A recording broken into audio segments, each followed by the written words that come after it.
ಭಗವದ್ಗೀತೆ ಅಧ್ಯಾಯ 6 ಧ್ಯಾನಯೋಗ ಶ್ಲೋಕ 19 ಯಥಾ ದೀಪೋ ನಿವಾತಸ್ಥೋ ನೇಂಗತೆ ಸೋಪಮಾ ಸ್ಮೃತಾ ಯೋಗಿನೋ ಯತ ಚಿತ್ತಸ್ಯ ಯುಂಜತೋ ಯೋಗಮಾತ್ಮನಃ.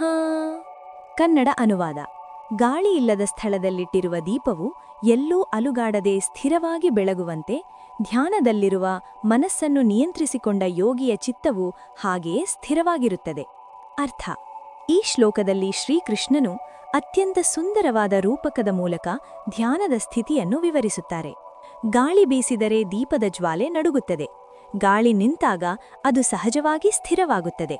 ಹಾಗೆಯೇ ಆಸೆ, ಭಯ, ಚಿಂತೆಗಳ ಗಾಳಿಗಳು ಮನಸ್ಸನ್ನು ಕಾಡುತ್ತಿದ್ದರೆ ಚಿತ್ತ ಅಲುಗಾಡುತ್ತದೆ. ಅವು ಶಮನಗೊಂಡಾಗ ಯೋಗಿಯ ಮನಸ್ಸು ಬಲವಂತವಿಲ್ಲದೆ ಶಾಂತವಾಗಿ ಪ್ರಕಾಶಿಸುತ್ತದೆ. ಈ ಸ್ಥಿತಿಯೇ ನಿಜವಾದ ಧ್ಯಾನ, ಚಲನೆಯಿಲ್ಲದ ಜಾಗೃತ ಬೆಳಕು ಎಂದು ಹೇಳುತ್ತಾರೆ.